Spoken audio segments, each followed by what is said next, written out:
Aí, galera, vamos lá para mais um React. E hoje, olha o título, né? É engraçado, eu vou tentar não coringar, tá? Vamos ver se a gente consegue fazer aqui alguma discussão, né? Porque o título já entrega, o título é Como o anarcocapitalismo pode salvar a Argentina, com Peter, Peter Ukrainian, né? Veião Ucrânia, Peter Turgniev, falando lá sua ladainha pro Vilela. Vamos lá, sem mais enrolação, bora pros vídeos. E, cara, falando de o mundo tá bagunçado, tá a Argentina também, cara. Como que tá a Argentina com o Milei? É Milei ou Milei? Milei. Isso. Você esperava que ele ia ganhar? Olha só, ele é um ANCAP? O que ele é, cara? Eu sei que ele veio com um discurso todo diferente, todo mundo preocupado. Como que tá lá? Pois é, a Argentina, o Milei, ele é libertário, ANCAP, ele se declara anarcocapitalista. Vamos definir o que é um anarcocapitalista. Um anarcocapitalista é alguém que acredita no princípio da não agressão, ou seja, você acredita que você não deve iniciar agressão contra pessoas pacíficas. Olha a viagem do cara, o anarcocapitalista é uma pessoa que não quer se agredir. Aí eles derivam todo o resto disso, aí não quero me agredir, entendeu? Não quero me agredir, entendeu? Ah, mas se você quiser comprar um bebezinho, pode. Ah, mas se você quiser comprar um escravinho, pode, entendeu? Tudo é que for acordado no mercado, pode. Ah, mas não tem agressão. Saca? A parada é completamente enviesada, galera. Sabe? Eles não conseguem entender, por exemplo, que os anarquistas, né, que vão ser contra a agressão, contra a exploração, né, eles, por consequência, também são anticapitalistas. Porque não tem como você ser contra qualquer tipo de agressão, desprezando que a propriedade privada dos meios de produção, que aparta o ser humano daquilo que ele precisa para viver, é uma forma de agressão. Entende? Então, todo esse anarcocapitalismo é um grande jogo de palavras, tá? Que visa, eu já falei isso aqui 1 milhão de vezes, dar um verniz revolucionário a concepções conservadoras,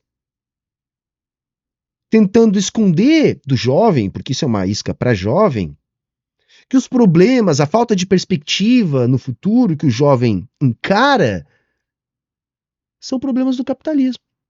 Eles dizem algo do tipo, tá vendo? Você tá fudido, né, meu irmão? Porra, que merda, né? É por falta de capitalismo.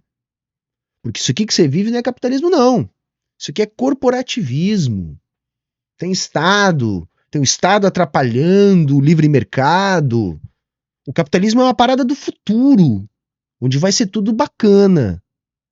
Vejam, é tão sem vergonha que eles têm que usar esse recurso retórico, porque eles não têm condições de dizer que essa porra que a gente vive, que é o capitalismo, é uma merda mesmo. Eles não conseguem dizer, não, é bom isso aqui.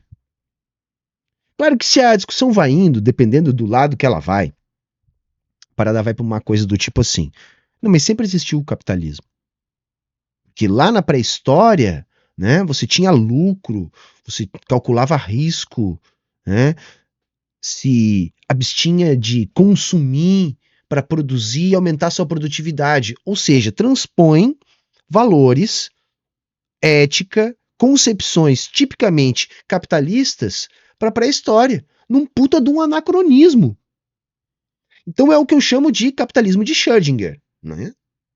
A depender do que se quer argumentar, ele sempre existiu ou ele nunca existiu. Isso aqui é corporativismo, o capitalismo é o futuro. Então é uma parada que ela tem que ser falada porque isso é base para moldar a ideologia dos jovens, que bebem disso durante algum tempo e depois passam a defender o bom e velho neoliberalismo. Se torna um senhor conservador, porque no final das contas, esses caras são conservadores. Então eles utilizam a história para ratificar suas concepções morais.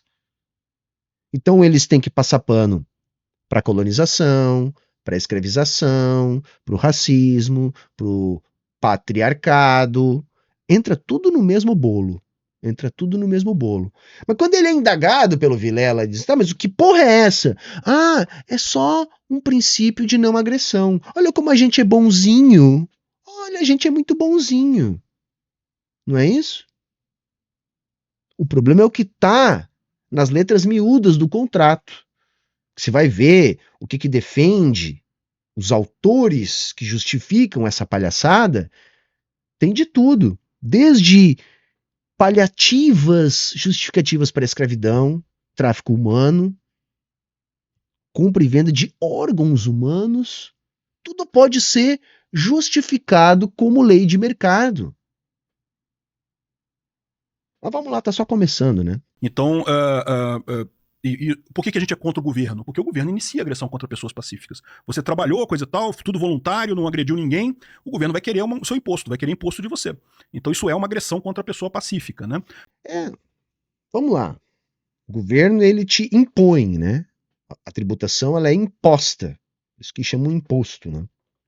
Perfeito. Alguém vai lá, produziu, o Estado toma parte do que as pessoas produziram para se manter, para manter a banda tocando. Perfeito, é exatamente isso que acontece. E é o que nós, marxistas, dizemos, é exatamente isso que o Estado faz. O Estado, ele tem mecanismos de aplicação da violência cotidiana. A força que é aplicada sobre a classe trabalhadora a fim de extrair o valor por ela produzido é uma força que o Estado detém o monopólio. Porque qualquer outro tipo de força, esse mesmo Estado pode classificar, e assim o classifica como ilegal. Então o Estado utiliza essa força para retirar à força o imposto. E deste ele se mantém. Perfeito. Só qual o problema do raciocínio do nosso amigo aqui? O Estado, ele utiliza esses mesmos mecanismos de aplicação da violência cotidiana para prescrever e garantir a propriedade privada. Então, a existência do Estado como garantidor da propriedade precisa ser custeada de alguma maneira. E o Estado custeia isso a partir do tributo, do imposto. Da parcela da produção material da sociedade que ele extrai a partir dos seus aparatos de aplicação da violência cotidiana. Então, o princípio básico que mantém relações capitalistas de produção, que é a propriedade privada, só pode ser viabilizado pela organização da classe dominante na forma de Estado, a fim de garantir a propriedade dos proprietários e estabelecer, portanto, relações de mercado. Não há solução para isso fora do Estado. Nós queremos acabar com esse tipo de opressão que a propriedade privada impõe. Nós queremos acabar com a dominação sobre a classe trabalhadora que obriga a classe trabalhadora a entregar parte daquilo que produz para aqueles que não produzem nada. Mas isso só é viabilizado por aparatos de aplicação da violência cotidiana. Aparatos de Estado. O Estado é um grande instrumento de dominação de classe. É o maior deles. É o aparato de instrumento de dominação de classe por excelência. Eles vão resolver isso de alguma maneira? A resposta que eles dão para isso é ridícula. É risível, é patética. Eles vão querer que o próprio mercado estabeleça de maneira descentralizada tanto a defesa da propriedade quanto a prescrição da propriedade. Chegam a justificar sistema de cartórios privados numa total falta de compreensão do porquê desse tipo de serviço ser serviço monopolista. Olha, se você tem 2 cartórios, se você tem 2 polícias, se você tem dois judiciários, no mesmo espaço geográfico, eles serão conflitantes. E como a própria história já demonstrou para a gente, a partir do próprio desenvolvimento do capitalismo, esses conflitos são resolvidos na base da porrada. Porque essa parada de não agressão, PNA que eles chamam, isso só existe no mundo do pirulito. Porque quando se trata de domínio de recursos naturais, matérias-primas, que são as questões mais essenciais para a reprodução da vida, é tiro, porrada e bomba. Os países mesmo não entram em conflito permanentemente por medo da destruição própria ou por medo de estar indo contra uma força que eles não são capazes de vencer.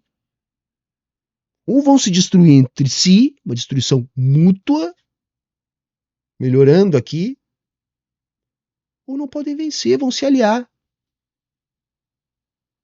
Outra função do Estado, para nós marxistas, muito bem escrutinada por Marx, é a necessidade do Estado para estabelecer algum nível de concorrência entre os capitalistas. Porque a guerra, ela não é a prática que reproduz a lógica de trocas comerciais. O que eu quero dizer com isso? Com o definhamento do Estado, aumentam as guerras, o ambiente de negócios também se deteriora. Ela até pode salvar a economia, vez ou outra. Mas o capitalismo precisa que o mercado funcione, mesmo na guerra. E quem estabelece a organização dos mercados é o Estado. É uma palhaçada, sem cabimento esse tipo de... Mas assim, não é que o ANCAP seja contra o governo, é contra a agressão. É contra a agressão contra a pessoa pacífica. E dessa forma, a ideia que a gente tem é a seguinte: você numa economia, qualquer relação voluntária que você tem, você gera valor. Porque você só fecha uma relação voluntária quando é bom para os dois lados. Claro. É voluntário exatamente por causa disso. O Marx destrói essa argumentação. E é ridículo ver os liberais falando de Marx, porque Marx já discutia isso antes mesmo da tal revolução marginalista. Mas reparem num absurdo. Como que você vai gerar valor? Como que você vai gerar valor numa troca comercial?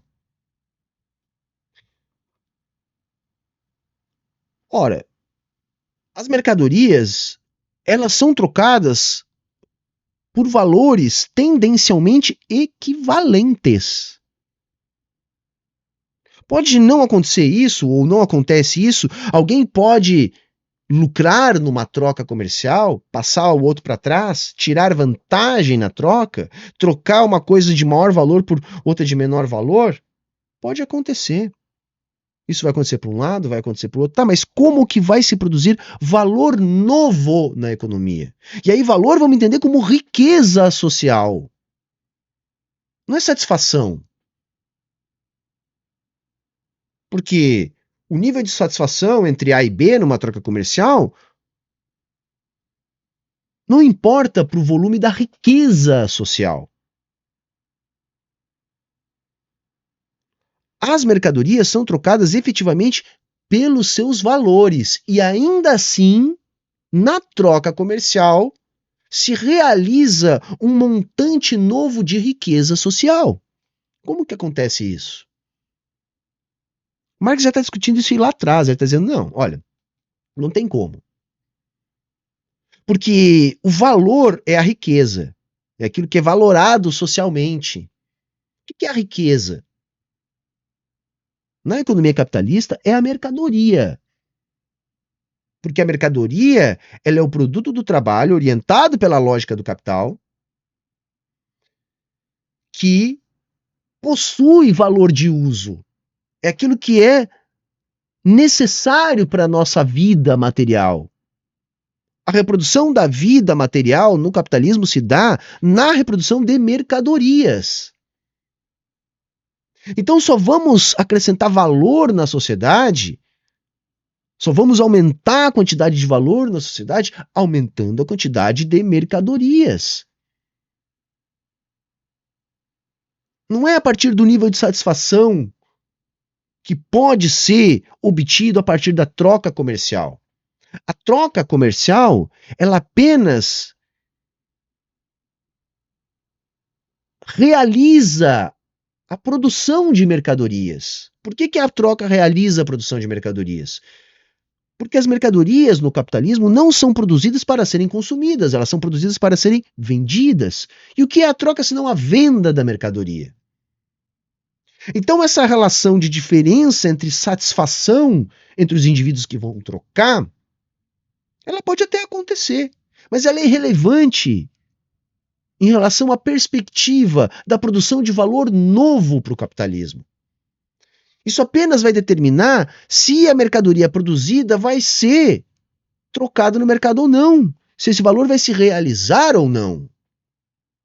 Porque o valor novo só vai se concretizar na economia capitalista quando ele é faturado, quando ele é trocado. Mas tudo que é trocado primeiro precisou ser produzido. Então a produção do valor não acontece na troca. A troca apenas é a forma de orientação da produção. A produção orientada pelo comércio, pela venda de mercadorias, pela troca. Então a troca vai orientar o que vai ser produzido. Mas o valor é efetivamente, materialmente produzido quando? Na produção de mercadorias. Então, não se gera valor na troca.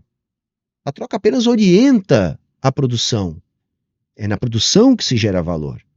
Se não se gera valor na troca, porque é impossível achar que sempre alguém vai estar ganhando, e até porque se alguém estiver ganhando, do outro lado tem alguém perdendo, e não é isso que acontece, ambos ganham e a economia capitalista cresce.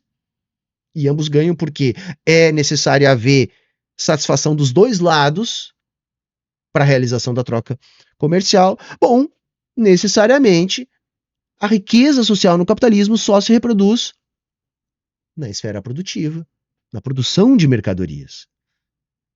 Só que os liberais eles não podem explicar dessa maneira, porque aí eles vão ter que explicar como que mercadorias que são trocadas por valor equivalente ainda reproduzem a riqueza social no capitalismo. E ninguém está sendo passado para trás no momento da troca. Para explicar isso, eles vão ter que explicar de onde vem o mais valor. E aí, inevitavelmente, vão ter que se render à exploração da força de trabalho. Então eles dão esse plot twist aí. Marx já está falando isso lá atrás. Não dá para provar a adição de valor novo na economia capitalista olhando apenas para a troca. Tá? Ele explica isso e não só isso, ele vai além, ele diz mais. A lei de mercado é uma lei tendencial, atua sobre os preços, mas não é capaz de explicar o valor. Porque o valor é aquilo que vai ser o ponto de partida para a atuação das leis tendenciais, entre elas a de mercado. Então o preço ele pode oscilar para um lado ou para o outro, a depender da demanda e da oferta, mas de onde ele parte, até onde ele vai, isso é determinado pelo valor, que só pode ser explicado na esfera produtiva. Porque se a lei de mercado explica os preços, como os liberais gostariam de argumentar, quando esse preço é estabelecido, ou seja, quando há equilíbrio entre oferta e demanda, qual é o preço? Qual o nível de equilíbrio? Ele vai se equilibrar mais para cima ou mais para baixo? Onde vai haver esse equilíbrio? Esse preço de equilíbrio é o que se quer buscar a partir da teoria do valor. Então, justamente quando se está em equilíbrio, que você precisa encontrar o preço de referência, você não tem referência nenhuma. Isso tudo já está em Marx, gente. Ao passo que as relações mandatórias, obrigatórias, coercitivas, elas destroem valor. Então, quanto menos Estado você tiver numa economia, melhor, mais valor você vai gerar com essa economia. E o que o Milei está propondo para o pessoal lá... para regular os excessos nessa... Porque alguns grupos vão ficando mais poderosos que os outros nessa troca, porque tem mais poder e podem fazerem as famosas, né? Cartéis tipo e tal, e definir um preço que não seria aquele regulado normalmente. E aí, como que faria essa regulação? Existe gente que acredita nisso. Mas existe também gente dizendo que cartel só se forma se você tiver governo. O governo, ele ajuda a ter os supercampeões. Não, olha só, o que acontece? Olha o que aconteceu com os bancos brasileiros. Esse aí é o maior plot twist deles, né? Só não existe mais concentração no capital, que essa é a tendência do capitalismo, porque existem mediações burguesas, que tem que lidar com o parlamento, tem que lidar com eleições, tem que lidar com sindicatos, tem que lidar com voto, né? Categorias organizadas. E aí o Estado, ele acaba impedindo, em alguma medida, ou impedindo não é a melhor forma, mas atrasando a formação desses oligopólios. Pois eles tentam argumentar justamente o contrário, que o Estado é que cria os monopólios. Sendo que a formação de monopólios é um processo natural no capitalismo. Porque a mesma lógica que orienta o lucro na produção capitalista também orienta a formação de monopólios. O monopólio é muito mais vantajoso para o capitalista. O capitalista tem vantagem econômica em formar monopólios. Então, porque aqueles dois que vão ser concorrentes e aí vão ter que estar sempre trabalhando com a sua margem de lucro, aumentando a produtividade, diminuindo o custo de produção, inovando. Se eles se juntam, eles não têm tanta pressão para fazer isso e podem trabalhar com preço maior justamente por não ter ninguém para competir. Então, logicamente, a lógica do capitalismo leva para a formação dos monopólios, gente. Tá? Já expliquei também 1 milhão de vezes aqui com o caso da cervejariazinha ali de Santa Catarina, que estava peitando a gigante Ambev. Um dia a Ambev foi lá, fez uma proposta irrecusável para o cara. O cara pensou, porra, com essa grana aí, eu continuo bem que nem eu tô agora e até melhor, porque eu ainda vou ter uma participação, vou ficar lucrando, e vou deixar de ter que me incomodar com concorrência. Continuo, inclusive, com um cargo na minha empresa, é isso que eles oferecem. E para grandona, para gigante, monopolista, vai pagar um montão agora, não vale tudo isso. Não vale tudo isso, mas eu elimino um concorrente para o futuro, amplio ainda mais a minha margem de lucro ou a capacidade de ampliar a minha margem de lucro. E é assim que o monopólio vai se formando. É assim que o monopólio vai se formando. O que o Estado pode fazer, às vezes, é atrapalhar esse processo e atrasar esse processo. Mas teve uma vez lá que teve um apadrinhamento. Isso vai ter, porque a corrupção ela faz parte do capitalismo. Né? Entes privados tentam se apropriar de funções do Estado em benefício próprio. Isso vai acontecer, seja aqui, seja lá, seja em qualquer lugar do mundo que a gente tenha relações capitalistas de produção. Tá? Mas isso são distorções, porque a princípio não é assim que se organiza. Não há necessidade do Estado para formar monopólio. Os monopólios acontecem a despeito da existência do Estado. O Brasil já teve banco pra caramba, um monte de banco. Aí, cada crise que passava, eles faziam mais regulamentação para evitar crise. E aí, o que acontecia? Menos bancos você tem. Quanto menos bancos você tem, mais cartel eles fazem. Né? Olha a bobagem, cara. Olha a bobagem. Tá? O banco, galera, tá? Todo banco de varejo é um banco criador de moeda. Para saber se o banco é criador de moeda, basta você saber se você pode depositar dinheiro nesse banco. Se você pode depositar dinheiro nesse banco, esse banco é um banco criador de moeda, é um banco de varejo criador de moeda. Imaginem instituições com esse poder sem as devidas regulamentações. Quando você deposita o dinheiro no banco, o dinheiro não fica guardadinho lá num cofre, tá? O dinheiro vira ativo do banco. Vai para o balanço do banco como um ativo. Tá lá. Vira, se você depositar em dinheiro, fizer um depósito de um outro banco, são reservas bancárias que entraram para o banco. O que o banco vai botar lá na sua conta, tá? Referente ao valor que você depositou, é o dinheiro que o banco criou. Presta atenção, presta atenção. Depositei meu rico dinheirinho na caixa. Peguei, recebi lá uma grana e depositei em dinheiro, R$1.000 na caixa. Moeda manual, né, é reserva bancária. Dinheiro em cédula é reserva bancária, moeda manual. Botei lá na caixa, isso é reserva bancária. A caixa vai computar isso como suas reservas bancárias da caixa. Tá? E ela vai utilizar, né, esse recurso quando precisar de reservas, sejam para transacionar com outros bancos, seja para pagar alguma coisa para o Banco Central, no mercado interbancário de reservas, para a Receita Federal, enfim, é dele. E aqueles R$1.000 que eu depositei vão virar um crédito na minha conta. Um crédito na minha conta, vai virar ali um saldo, R$1.000. É os R$1.000 que eu depositei? Não. Eu depositei reserva bancária, moeda manual. O banco está usando porque ele quiser, é dele. O banco botou na minha conta uma moeda que ele mesmo, o banco, criou. Que os economistas chamam de depósitos à vista, ou moeda escritural bancária. É aquilo ali. Os bancos podem fazer isso. Agora imagine o seguinte, imagine que esse banco quebrou. Né? Não tinha regulamentação, então não precisava de tanto capital assim para começar, não obedecia muitos critérios do volume de alavancagem que poderia fazer, de captação de recursos que poderia fazer. O banco quebrou. Quando é que o banco quebra? Quando ele não tem como transformar o depósito à vista, a moeda escritural bancária que ele criou ali na minha conta, ele não tem para transformar esse dinheiro que ele criou em dinheiro de verdade, em reserva bancária, em moeda manual. Ou seja, eu depositei R$1.000 no banco, o banco quebrou, eu vou lá sacar meu dinheiro no banco. O banco não tem o papel moeda para me dar. Eu quero mandar para um outro banco, então, para receber num outro banco.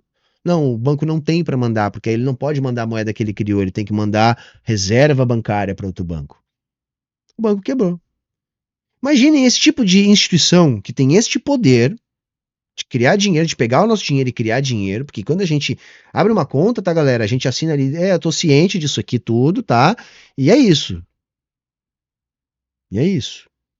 Imagina isso sem regulamentação. Ele está dizendo que a regulamentação criou poucos bancos no Brasil. O Brasil passou por um processo violento de inflação. Tá? Ausência de dólar, indexação da economia ao dólar. Era uma farra durante muito tempo. O banco não podia nem quebrar nessa época. Tá? Depois que isso passou, a gente enxugou o número de bancos. É ruim isso. Tá? Mas isso foi o que sobrou depois do caos econômico e da bagunça que a gente teve que consertar para estabelecer o real. Isso? Tanto é que agora outros bancos têm surgido. Né? Esses bancos digitais aí é um exemplo. São os mais seguros? Eu ainda não acho, galera, tá? Mas estão aparecendo. Estão aparecendo. Tá? E não tem nada a ver com regulamentação do Estado. Então, ou seja, mais poder eles têm. Mais poder tem os grandes e menos os pequenos. É isso que acontece em todo lugar. O governo começa com regulamentação, em princípio, pacífica, ou seja, com a boa intenção de evitar quebra, evitar problema, mas acaba favorecendo sempre os grandes. Toda regulamentação favorece o grande. Porque o grande, aquele negócio lá, vamos supor, o governo criou uma lei trabalhista agora que você tem direito a 2 horas por dia de graça sem trabalhar, sei lá. Para uma empresa grande, o cara vai botar lá na planilha dele, né, 0,2 aqui, multiplica aqui, pronto, né, já deu o que eu tenho que eu vou perder com essa lei. Acabou, resolvido o problema dele. Para o pequeno empresário, você tem uma lojinha ali que a mulher tem lá, tem uma atendente para coisa. Como é que ela vai resolver isso? Ela não consegue. Então, ou seja, sempre ajuda o grande e prejudica o pequeno qualquer regulamentação. É falso, né? Isso aí é tipo assim, dá um salto lógico gigantesco aí, né? Qualquer regulamentação, não. A regulamentação tem que ser bem feita. Até para se calcular esse tipo de impacto aí. Tá? E a regulamentação não é bem feita pelo lobby. Quem é que faz o lobby? São os trabalhadores? É o governo? É o Estado em abstrato? Não, são as mesmas empresas capitalistas que esses caras defendem. E daí a ideia do liberalismo é o mínimo possível de intervenção governamental. Tá. Quanto menos governo você tiver, melhor, né? Qual que é um exemplo de pouco Estado e muito liberalismo, assim? Olha, hoje em dia você tem pouco disso, tá? O mundo todo tá tudo muito estatal, tem muita coisa, muita gente concorrendo a isso. Mas você tem exemplos históricos. Quando que o mundo não teve muito estatal, cara? Históricos, o próprio Brasil teve uma época com pouca regulamentação, com muita liberdade econômica, Quando? Né? Na época do Império, coisa e tal, do Império, coisa e tal. Naquela época do Império, que o Brasil, gente, assim, ó, esses caras são... Faz sentido, tá? Eles todos têm uma quedinha pela monarquia. Anarcocapitalista, tudo tem uma quedinha pela monarquia. E é óbvio, né? A razão, ela é bastante óbvia. Por quê? Porque se você tira o Estado, como a gente conhece hoje, e mantém a propriedade privada, o que sobra é a monarquia, né? O que é a monarquia se não um Estado privado? O rei é dono do território, ele tem súditos, ele faz a lei. Dentro das minhas terras eu que mando, eu estabeleço o que pode e o que não pode, porque é tudo meu. E eu mesmo cuido das minhas terras. Como? Tenho lá a minha cavalaria, tenho lá a nobreza, tenho lá os meus soldados, não é isso? Se algum outro rei me atacar, são esses que vão ter que defender as minhas terras. Se eu tiver com o pau maior do que o pau do meu vizinho, eu ainda tomo as terras dele. Então faz todo sentido esses caras pagarem pau para a monarquia, porque no final das contas o que eles defendem é isso. Né? Uns dizem que é feudalismo, outros dizem que é monarquia. São coisas parecidas. Né? A monarquia, a diferença é que você vai ter uma nobreza que também é dona de terra que ajuda a manter um poder centralizado numa área maior, mas a lógica, o princípio é o mesmo. O dono do campinho tem lá a sua turminha responsável para defender o campinho. E ali dentro, quem decide o que pode é o dono do campinho. Mas para além disso, né, para além dessa flagrante paixão dos anarcapitalistas pela monarquia, que, diga-se de passagem, é uma forma de Estado também, tá, galera? Ou seja, os caras o tempo todo refundam o Estado, quando eles começam a tentar se explicar, é o máximo, né? Porque ou eles vão para um Estado privado, uma monarquia, um feudalismo, ou eles vão para um acordo entre capitalistas para solucionar lá o problema do cartório privado que eu falei antes, né?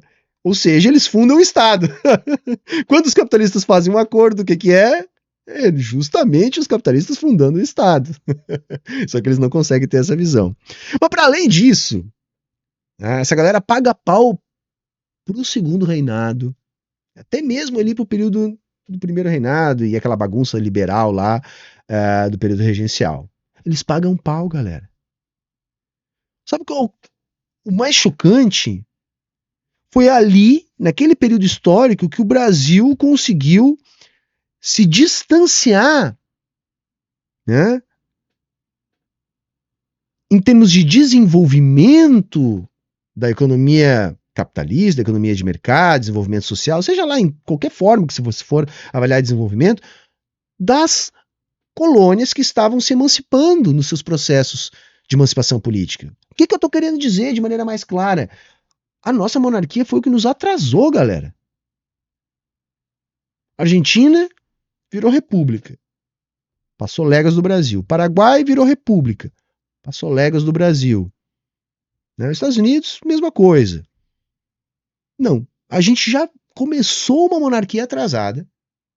A nossa monarquia, ela manteve uma estrutura política baseada na plantation, porque os atores políticos que mandavam na colônia seguiram mandando no primeiro reinado, no período regencial e na nossa monarquia. Então nós tínhamos lá latifúndio, agroexportador, escravidão.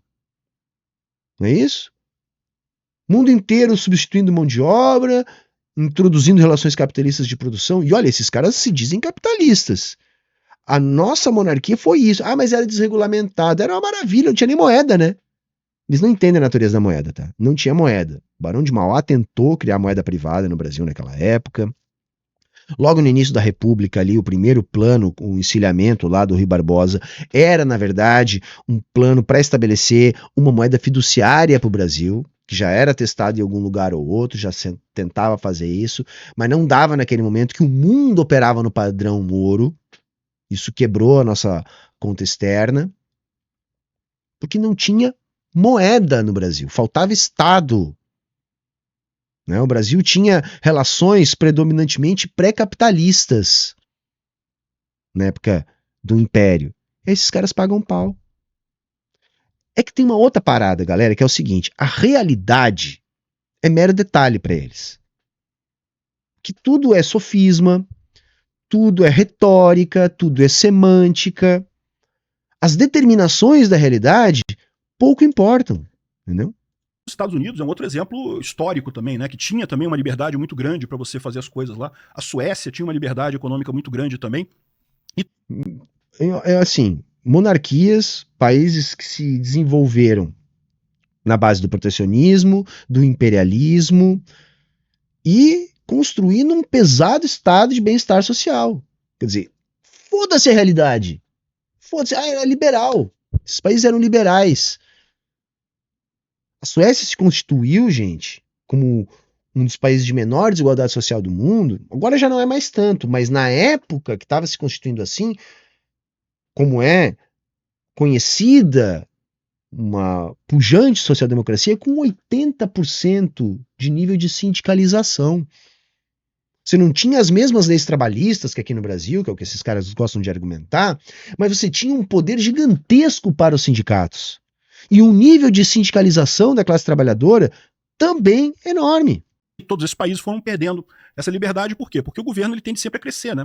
A tendência do governo é sempre trazer mais coisa para si, controlar mais a economia, e com isso gera pobreza mais para o mundo.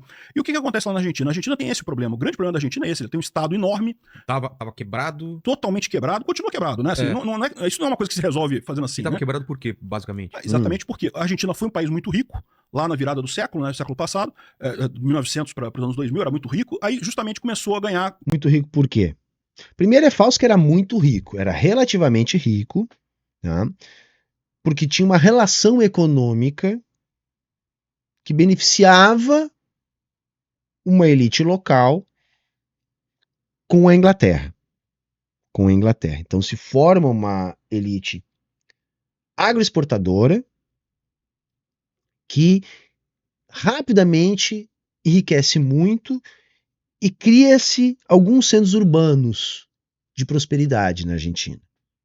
Muita concentração, mas um PIB elevado. Quando a Inglaterra cai do cavalo, isso vai acontecer a partir dos choques imperialistas do início do século XX, se desarranja completamente a economia da Argentina e eles ficam apenas com a dívida. Porque este momento, tá, de riqueza aparente da Argentina não foi um momento de desenvolvimento das forças produtivas na Argentina. Era uma relação econômica de dependência. Com a crise, com as guerras, isso se desarranjou. Vai haver um pequeno lapso de avanço quando vai haver uma política industrial estimulada pelo trabalhismo, pelo peronismo na Argentina, que também vai encontrar os seus limites na crise da América Latina, que é uma crise de falta de dólares, potencializada pela decisão dos Estados Unidos de aumentar a taxa de juros no início dos anos 70, a fim de ampliar a sua dominação política e econômica em relação ao resto do mundo. Isso vai prejudicar a economia da Argentina, a jovem industrialização da Argentina. E, em vez de resolver esse problema, a Argentina aposta no quê? Na dolarização da economia lá nos anos 90. E aí, meus amigos, bancarrota. O argentino se sentiu europeu, queria transacionar em dólar, né? Mesmo sem emitir dólar, e desde então a economia argentina não consegue mais estabelecer uma moeda própria. Tem a sua dívida praticamente toda em dólar, dívida de curto prazo, não controla a taxa de juros dos seus principais credores, não consegue estabelecer um sistema bancário e um sistema de compensação bancária eficiente, robusto, tem uma crise permanente de balanço de pagamentos, e isso vem sendo agravado desde então, porque nenhum processo de recuperação da economia argentina é levado a cabo. A cada 4 anos muda tudo, muda princípio. A cada 4 anos vem mais um doido liberal querendo inventar moda. Essa é a crise da Argentina, tá, galera? Candidatos que prometiam resolver o problema da inequidade. Não, tem que ter. A Argentina tem que ser rica para todo mundo. Então vamos fazer aqui, cobrar imposto, vamos pagar um monte de coisa para as pessoas, pagar uma parte da conta de luz e coisa e tal. Isso foi não crescendo, porque para você ganhar a eleição você tem que prometer mais disso. Se você não prometer, você não ganha. Não, o Macri não prometia nada disso. Ganhou. Piorou a economia da Argentina, abrindo margem para voltar um peronismo capenga ali depois, né? Que também não conseguiu resolver em 4 anos. E agora voltou um mais doido ainda para terminar de ferrar com a Argentina. Com isso, o governo tinha cada vez mais gastos e começava a sufocar cada vez mais a economia. Nunca resolveu o problema dos pobres, porque no final das contas não tem como resolver isso, acaba concentrando a renda do governo. E o que o Milei está fazendo lá justamente é isso, ele está tentando fazer uma refundação da Argentina. está querendo trazer a Argentina para bases mais liberais, como as que haviam na Argentina antes dos anos do peronismo, né? Se ele vai conseguir ou não, a gente não sabe, mas o discurso dele encantou os argentinos gostaram disso, porque, é como eu falo... O discurso encantou, e eu concordo, porque é aquela coisa, esse discurso passa batido pela ideologia. Não existe um discurso de antiliberalismo preventivo, como no caso do anticomunismo. O doido anarcapitalista vai escrever na Folha de São Paulo, vai aparecer na bancada da CNN, não vai ter um comunista nesses lugares. Esse tipo de sandice, que não é sandice, isso tem endereço, não representa risco para a economia capitalista. Não representa risco. Representa risco para a classe trabalhadora da Argentina. Se a Argentina quebrar, quebram, na melhor das hipóteses, os pequenos capitalistas. Quebra a pequena burguesia, quebra a classe trabalhadora. Mas a crise nunca é para todo mundo, ela é funcional. Capitalistas ficam mais ricos na crise. As praias gaúchas e catarinenses, Rio de Janeiro, etc., aqui do Brasil, agora em janeiro, estavam entupidas de argentinos. A crise não é para todo mundo. Não, a crise ela sempre tem endereço. Né?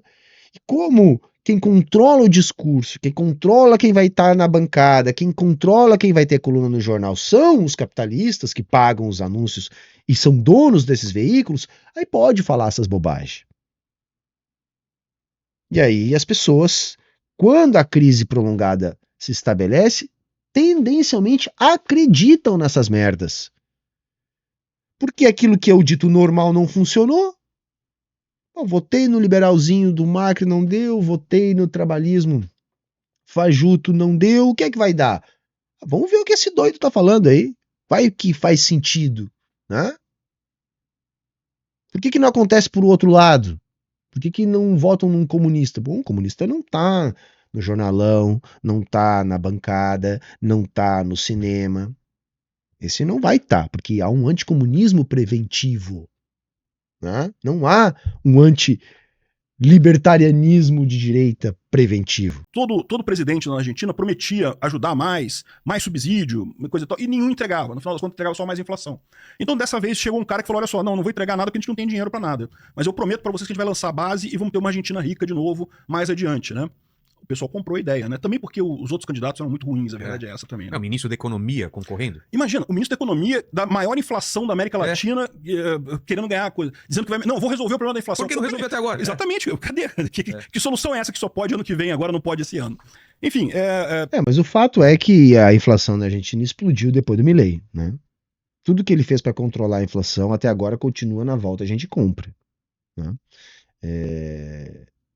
E ele está tendo que abrandar bastante o discurso. Né? Negociar com o parlamento, mas tem obtido vitórias.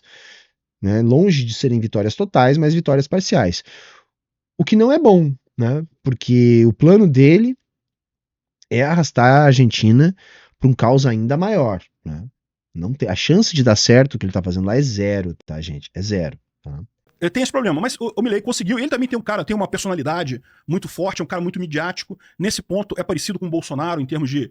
Muita gente compara o Milei com o Bolsonaro, eu não gosto dessa comparação, porque a verdade é que em termos de ideologia, eles são muito diferentes. O que eles têm de similar é justamente essa capacidade de... Populismo... De falar bem com a população, falar na internet, trazer gente na internet. Tem uma dinâmica muito boa o Milei. Isso, o que separa eles ideologicamente?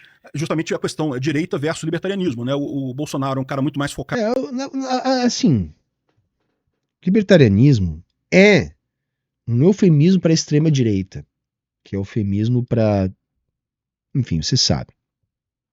Agora eles gostam de vestir essa ideia de que não é esquerda nem direita, libertarianismo não é. Tá? Tem boca de jacaré, tem couro de jacaré, tem dente de jacaré, tem rabo de jacaré, e é jacaré, é isso. Tá? Mas eles gostam de tentar fugir. E eu expliquei lá no início o porquê, né? Para tentar dar essa roupagem jovem para algo velho e mofado. Em pauta de costumes e coisa e tal, embora, verdade seja dita, ele botou o Paulo Guedes lá na economia, que realmente reduziu um bocado, né? Foi o primeiro governo do Brasil que teve redução do tamanho do Estado, que terminou o governo gastando menos do que pegou o governo. Sempre teve aumento aqui no Brasil. Até o Fernando Henrique Cardoso, que em tese é chamado de privatizador, aumentou pouco, mas aumentou. Enfim, mas a pauta do Bolsonaro... Assim, só pra complementar rapidamente, que vai ficar enorme esse papo aqui, porque esses caras falam muita merda e a gente tem que ir, né? O déficit lá de 54 bilhões que o Bolsonaro entregou no último ano, tá? Foi com uma gambiarra aí que escondeu pelo menos uns 100 bilhões, tá? Precatórios, o aumento do Bolsa Família que ele mesmo tinha prometido e que ele mesmo e sua base fizeram força política para aprovar na PEC da transição, tá? Defasagem de salários de serviço público, coisa assim. Então tinha muita coisa que ele escondeu numa gambiarra ali para conseguir chegar num número mágico de déficit de 54 bilhões e empurrar mais de 100 bilhões do déficit de 2023, tá? O Bolsonaro tem todo esse lado também mais ligado a militarismo, né? Gostar de militares e coisa e tal, que o Milei não tem isso. O Milei é um libertário, ele quer a pauta econômica. O Milei é economia. Aproximação com os evangélicos, o Bolsonaro. Pois é, então essa é a diferença dos dois, né? Eu me comparo, ou me reconheço muito mais no Milei do que no Bolsonaro. Entendi. O Bolsonaro, em relação ao Lula, eu preferi o Bolsonaro. Mas realmente não é o que encaixa comigo, né? Enfim. E o que aconteceu? O que foi aprovado lá no Congresso, lá na Argentina? Pois é, quando o Milei assumiu, ele fez uma estratégia que eu achei muito interessante. Ele já tinha preparado um grande pacotão, tipo assim, tudo que eu quero mudar de legislação no país para a Argentina voltar a crescer. Ele chamou isso de lei de bases ou lei ônibus, né? Que é lei para tudo, para todo mundo, para tudo. Então, uma lei só que mudava a coisa toda, revogava um monte de leis. É a lei do ônibus, tá, gente? É a que impediu o Messi de vir jogar no Grêmio. Alterava um monte de coisa nas leis argentinas e coisa e tal. Era um monte de artigos lá, uma lei enorme. E por que foi uma estratégia legal dele? Porque ele chegou no primeiro dia, botou esse negócio lá no Congresso, falou, preciso disso daqui, coisa e tal. Teve que negociar, é lógico, não conseguiu aprovar tudo que ele queria, teve que abrir mão de uma série de coisas lá. Principalmente a parte da reforma tributária é uma parte que doeu um pouco, porque era uma coisa que o Milei precisava muito, mas não conseguiu aprovar, teve que tirar desse pacote, mas conseguiu aprovar o grosso do pacote, passou. O resto vai ser votado mais adiante, né? Vão continuar votando isso. Mas eu acho que essa técnica da tratamento de choque, né? Tu chegar com... Ó, é isso que eu quero fazer. Desculpa. É isso que eu quero fazer. Tá aqui o calhamaço todo que eu quero fazer. Isso eu vou concordar. A Argentina está passando por um novo tratamento de choque, né? Que pode ser um novo laboratório para o capitalismo, assim como foi o Chile em algum momento, né? Lá nos anos 80, né? Nos anos 70 para os anos 80. Eu acho que a Argentina é um novo laboratório, assim como é o Salvador. A gente tem que prestar atenção no que os capitalistas estão testando nesses lugares, tá? Até porque o mundo está muito próximo de uma espiral de rupturas, tá? E o capitalismo ele sempre entrega alguns anéis para manter os dedos. Geralmente, esses momentos de espiral de ruptura, isso acontece, né? Foi o que fez toda a Europa ocidental ter chancela para se desenvolver e financiamento para se desenvolver. Isso é o que fez o Japão ter o espaço que teve, a Coreia do Sul ter o espaço que teve, Austrália, Nova Zelândia terem os espaços que tiveram. Não estou dizendo que isso é o que vai acontecer, até porque é um laboratório, e, por exemplo, o Chile foi um laboratório e não se desenvolveu. Eles tiveram que entregar alguma coisa para poder sustentar o laboratório por mais algum tempo, e no final se mostrou mais do mesmo, né? E atendeu às demandas do capital. É mais provável que El Salvador e a Argentina sejam a mesma coisa, né? Mas vamos prestar atenção nos próximos anos que vai acontecer na Argentina. Acabou ajudando o Milei, né? Deu a incisividade, ficou incisivo, né? Mas foi aprovado tudo que ele colocou? Parte? Não, foi aprovado parte. Do... Foi aprovado uma parte importante, mas essa parte da questão tributária era muito importante também, não foi aprovada. Principalmente por quê? Porque envolvia também questão de repasse do governo federal para os estados. E aí o pessoal dos estados ficou chateado. Ele não conseguiu organizar nem mesmo os representantes nos estados da sua base, tá? Da sua base. Tá? Não sei o que lá, deram um jeito de... Não é que proibiram isso, não é que cancelaram isso. Vai separar e vão renegociar e fazer um outro projeto à parte, né? E teve também além dessa lei de base, teve também a DNU, que é o super decreto do Milei, que tinha um monte de coisa também, inclusive uma reforma trabalhista nesse super decreto do Milei. Qual que é a ideia, né? O decreto é as coisas que ele poderia, com poderes de presidente, já colocar. A lei de bases era o que ele precisava passar pelo Congresso. E o DNU também tá valendo quase tudo, mas teve uma parte do DNU que a justiça derrubou, que é a reforma trabalhista. Ele propôs uma reforma trabalhista lá na Argentina, até parecida com a do Temer, que ia acabar com o imposto sindical e esse tipo de coisa. E o que aconteceu? A justiça derrubou, não porque, tipo assim, não pode esse tipo de reforma, não é isso. Falaram que tem que passar pelo Congresso. Então o Milei vai ter que fazer essa parte que estava no decreto, ele vai ter que passar isso pelo Congresso, vai fazer isso daí. Mas... É que ele não é um imperador, né, cara? Ele não é um imperador. Eu sei que essa galera até tem essa quedinha pela monarquia, mas não rolou, tá? Não rolou. E vai ser difícil, até porque o movimento sindical na Argentina parece que está organizado a ponto de conseguir resistir a esse ataque. De qualquer forma, a grande vantagem é essa. Como ele botou essa pedrada logo de cara, aprovou muita coisa, agora ficou. Ele tem agora 4 anos de governo para aprovar o resto, né? Para ficar negociando o resto e aprovar o resto. Isso quer dizer que ele já ganhou, que a Argentina está salva e coisa e tal? Evidentemente que não, né? Porque a situação da Argentina está muito ruim. A Argentina está realmente numa situação... Tem que preparar o terreno para logo vir com não liberou o suficiente. Né, que o filme a gente já sabe, né? O Milei vai ferrar mais a Argentina e quando chegar lá no final, ele estava enganado. Milei não liberou o suficiente. Econômica muito ruim. Então, é uma coisa positiva, está caminhando no sentido certo. A grande questão que vai vir agora é a melhora vai vir rápido ou vai vir lenta? Porque agora piorou. Né? Piorou porque, é lógico, quando você começa a cortar esses subsídios, cortar essas coisas, né, a situação do povo piora. A ideia é que vai piorar agora, mas vai melhorar muito lá na frente. Né? O povo vai ter paciência de esperar isso lá na frente. A economia vai sair voando, puxando os próprios cabelos. Né? E no final das contas era a discussão lá do Hayek com Keynes, né? Não vamos fazer nada, vamos purgar a economia, corta tudo, deixa paralisar. E assim, aquelas empresas menos eficientes vão ser eliminadas. Né? E aí o Keynes argumenta, no final de tudo isso nós vamos estar tudo morto. Né? Tá tudo morto. Porque se houver paralisia na economia, né, se a gente não conseguir manter a produção, é isso que vai acontecer, nós vamos morrer de fome, vamos morrer de frio, vamos morrer sem energia. É isso que vai acontecer. Né?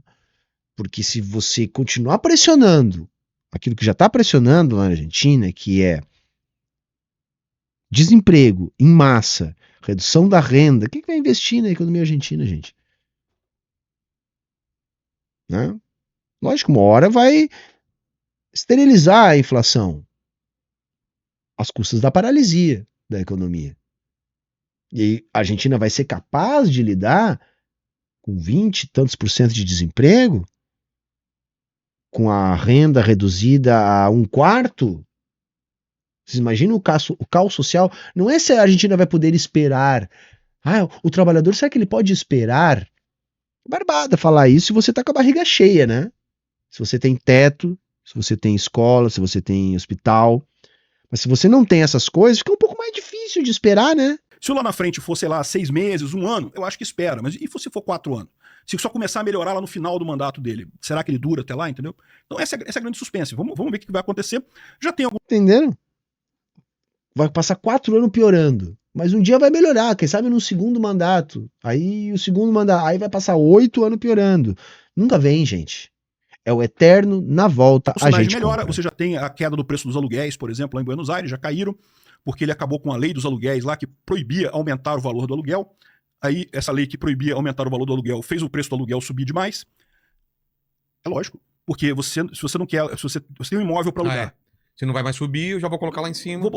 E mais do que isso, se eu não posso alugar, eu tiro do mercado, vou vender esse imóvel, não vou ficar alugando. Isso, claro, exato. Se eu não consigo nem alugar porque não tem demanda, eu vou vender, vai ter demanda aí. Né? Os preços dos aluguéis caíram. Isso não é bem verdade. Tá? Isso é uma verdade pensada de uma região muito específica e de casos muito específicos. E nesta, o que há é a ausência de demanda por aluguéis. Deflação na economia capitalista, gente, é sinal de anemia. O capitalista só baixa o preço quando ele não consegue vender. Tiro do mercado. Resultado. Poucos imóveis no mercado, o preço subiu lá para cima. Aí ele acabou com essa lei, então agora o proprietário pode definir o preço do aluguel conforme quiser. O preço do aluguel caiu, ao invés de subir, né? O que é lógico. Essas leis todas acabam acontecendo. E Berlim aconteceu isso também. Berlim cometeu o mesmo erro, né, de fazer uma lei proibindo as pessoas de aumentar o aluguel do apartamento, e o preço do aluguel subiu absurdamente, é lógico. Que nem aqui, o Sarney, né? Lembra? Na época do Sarney, né? Porque era impossível. Aí sumia a carne, subiu um monte de coisa do mercado. Fala, não pode aumentar, seja o fiscal do Sarney. Mas aí o problema era... Eu sou contra qualquer tipo de estabelamento de preço na economia capitalista. Mas o problema era desabastecimento, tá, gente? Desabastecimento, tá? E aí eles inventavam tabelamento de preços, né? E aí então as pessoas tinham demanda por um preço mais alto, eles iam vender pelo preço mais alto. Tá bom, não pode aumentar, os caras seguravam as paradas. Ou vendia pra fora. Pois é. Qualquer tipo de controle assim não rola, né? Não adianta, cara. A economia, aquele negócio, o governo vende a ideia de que ele pode controlar a economia. A verdade é que ele não controla. A economia independe do governo, depende muito mais do resto da sociedade do que do governo, né? Sim, uma coisa é que a economia não funciona sem o governo, né? Porque precisa da garantia de propriedade, precisa da questão escritural, precisa da moeda, né? Então essas coisas ainda são indissociáveis do Estado, tá? Mas o neoliberalismo vem para isso, para tirar cada vez mais responsabilidades do governo a fim de garantir reservas de mercado para a iniciativa privada, tá? Mas essas questões mais estruturantes, essas eles não abrem mão. Mas enfim, é isso que eu falo. Num primeiro momento, para o argentino médio, a coisa ainda tá pior do que estava antes. Mas é aquele negócio, era esperado. O Milei, inclusive, uma dos motes da campanha dele era "No hay plata". Não temos dinheiro. Não temos dinheiro, não, acabou. Então, essa é a questão. Vai começar a melhorar rápido ou vai demorar a começar a melhorar? E aí, vamos ver como é que vai ser o futuro do Milei lá. Eu tô com muita expectativa, eu acho que vai dar certo. Eu acho que o cara vai conseguir. Dolarização, o que você acha? Pois é, isso era uma proposta dele, né? Mas o que aconteceu ali com a questão da dolarização? Para você dolarizar a economia, o governo precisa estar arrecadando o Tem que ter dólar, né? suficiente para pagar as coisas. E esse é exatamente o problema da Argentina. A Argentina tem um governo que gasta muito mais do que consegue arrecadar de impostos. Então imagina, se dolarizasse a economia... O problema da Argentina não é dolarizar a economia, é desdolarizar a economia. Esse é o grande desafio para a economia da Argentina, né? O presidente, né, o ministro da Economia da Argentina, que conseguir desdolarizar a economia, vai virar o rei da Argentina. Hoje o peso, ele imprime peso, né? Se faltou peso, eu imprimo aqui, pronto. Isso que causa inflação, evidentemente, mas ele imprime ali. Se a economia está dolarizada, ele não tem como imprimir dólar. Tá, né? Totalmente dependente de uma moeda estrangeira. Exatamente. É aí que eu falo, o dilema da dolarização é isso, porque se o Milei conseguir controlar o gasto do governo argentino, ele não precisa dolarizar. Ele pode continuar com a moeda dele. Porque a questão toda é essa, o que causa a inflação é justamente o fato do governo gastar mais do que arrecada. E, por outro lado, se ele dolarizar... Viu só, gente? Por isso que o mundo todo tá com a inflação descontrolada, né? Pô, a maior inflação aí, ó, nos Estados Unidos, que quadruplicou a base monetária nos últimos 5, 6 anos, sei lá. Né? Imagina a Alemanha, Japão, tá todo mundo com inflação, gente, entendeu? Vamos tirar do cu aqui uma causalidade, vamos falar aqui como se isso fosse uma lei, né?